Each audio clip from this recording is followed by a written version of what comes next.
Welcome back to part 2 of American FIRST Patriot Podcast. I'm your host, Chauncey Brown.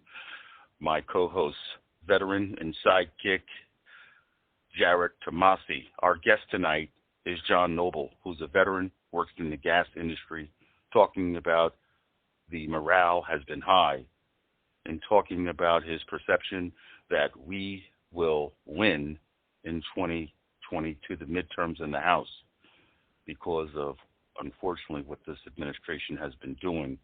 It has galvanized all the people in Texas and around the Mid-Belt. And we are, like you said, we're going to probably win by another landslide. So let me bring back in into the studio Jarrod and John. So both your mics are live. John, before we went... John? Yes, sir. Okay. Before we went to the break, I asked you a question. I was concerned about the layoffs, the loss of jobs, those individuals who have been affected by the shift in this administration's policy to beg for oil overseas and shut down oil production here. Can you talk a little bit about the impact of those families and those individuals that are struggling as a result of this? Yes, that one actually does kind of hurt. I've talked to quite a few guys in the past through LinkedIn and some other social media. And, the big deal was whenever they did, they shut that down. Remember what Biden was saying? Well, they just need to learn a new job. They need to get, with the times. We need to get with this climate time. But working in oil and gas as long as we have, most of those guys, we have a lot of old school guys that this is all they know and this is what they love. And that's kind of what they stick with. We're talking about guys that are in their 40s and some in their 50s that are exceptional at their work, and really they're not just going to relearn an entirely new job. Exactly. And it sucks because, overall, what I had read was that killed 10,400 estimated U.S. jobs and 2,800 Canadian jobs, and 8,000 of those were union jobs. That's quite a bit. That's a big number. And then you look at the big picture, what that could have done for us. The crude running down that pipeline coming into our refineries and our chemical plants. The thing I could say right now to most of them, what I've been trying to say is oil and gas, to me, we're a lot like veterans. We are a big family. And we're getting a lot tighter and more bonded now than we ever have because of what's been going on with politics. We have to reach out to each other, and we have to help each other locate these jobs for them and assist them as much as possible. We got to give them resources from all of us that are involved in all our different companies throughout oil and gas, whether it's the Midland area, my area, or whichever. Because, the only way things are going to change to get that pipeline back up and running is a change in politics, change in office. Amen. That's the only thing that's going to work. That's why I'm hopeful for these midterms, these elections. I'm extremely hopeful for that. And I know Jarrod spoke to some of these guys that were actually running for different offices. There's a big push now, really big push of people with oil and gas experience and background that are trying to run for office. Go ahead, sir. John, as I'm listening to you talk and you mentioned politics, this is a clear picture for, thank God for Donald Trump. Thank God for him speaking truth to power. Thank God for promises made, promises kept. But today, you can see clearly that as soon as this administration got into office, they shut down all of U.S. production, not only of gas, but everything just about, and then shifted to begging from other countries. Now, I've been in politics all my life, and I'm saying to myself, we're looking right at the corruption right in front of our face. When you take food out out of families' mouths in America, and you go and you ship them and siphon jobs overseas, then we wonder why. I'm still wondering why we're paying $14 billion to Ukraine. Right. I feel bad for those people. I feel bad for the soldiers. But what about the veterans that are homeless here in America? What about our children? What about our border? And you want to spend $14 billion on a corrupt country like Ukraine? But see, that's where it all ties in of the corruption. Hunter Biden, Burisma, all these people, their kids, Nancy Pelosi, John Kerry, all of them, their kids have jobs in energy industry in Ukraine. In this administration, you could see that his whole life has been selling his office to the highest bidder around the world. That's why his foreign policy is crippled. He can't do anything because he's already been bought and paid for. By China, by Russia, by everybody. So even him taking $14 billion of taxpayers' money, that's all a facade. It's sad. Oh, it is. It's Without sad. A doubt. Without a doubt. It's sad the current state that we are in. It really is. Yep. And I hope and pray that we have a landslide in 2022 and 2024 for the life of our country. Yep.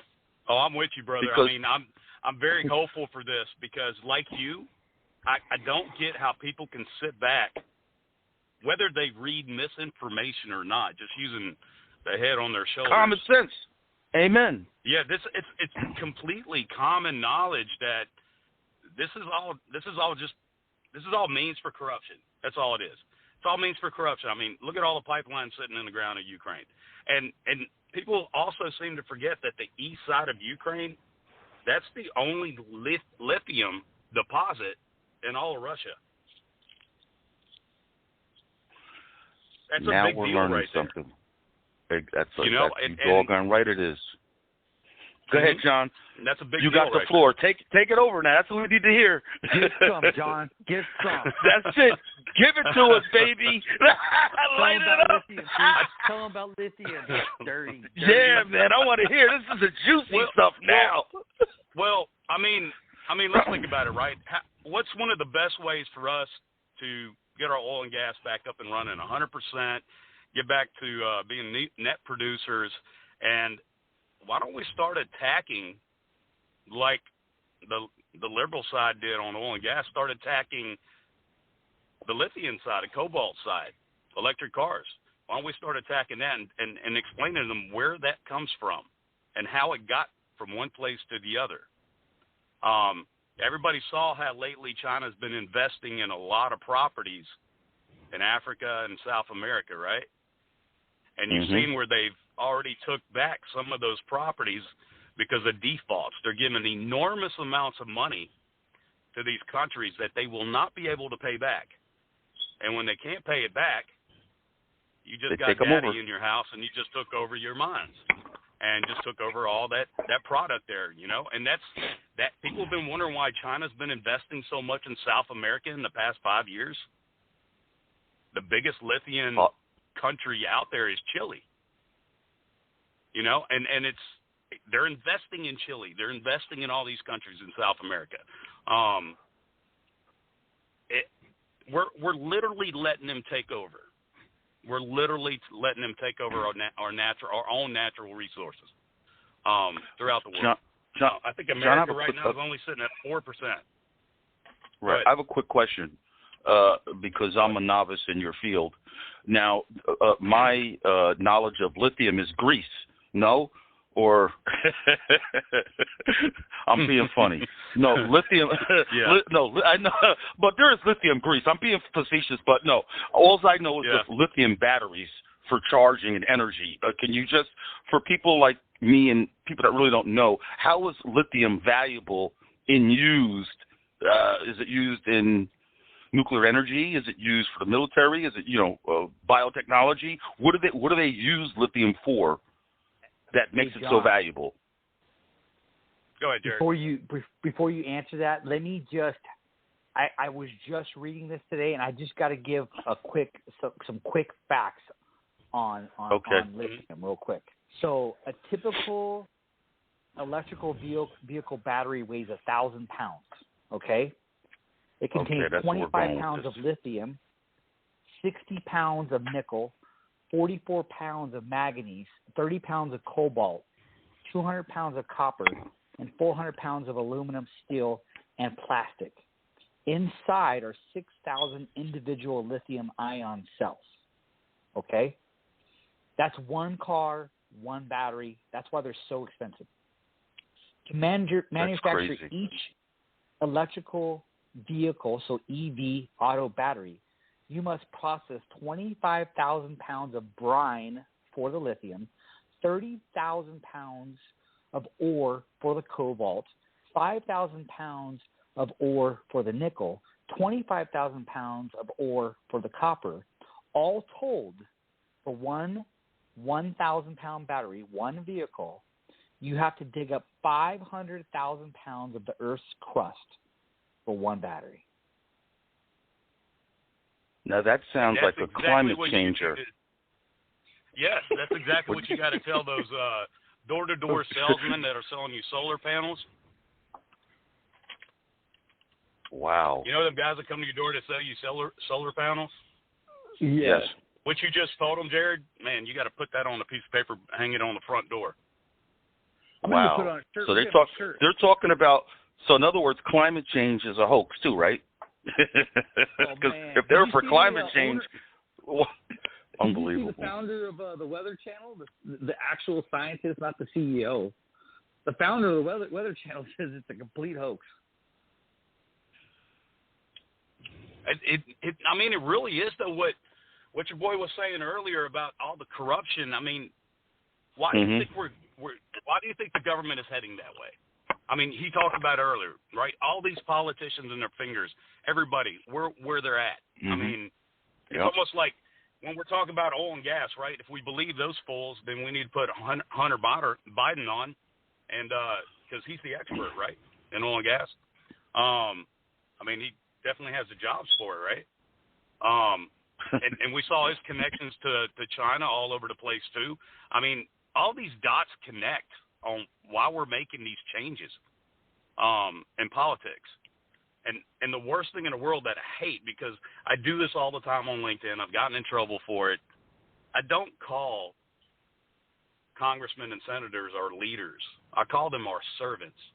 Because that's what they're actually supposed to be. Public They're servants. supposed to represent us. Exactly. They're supposed to represent us, what the majority wants. And what the majority, they're hollering out the top of their roof right now. They want the pipeline back. They want us going back to Trump-era policies.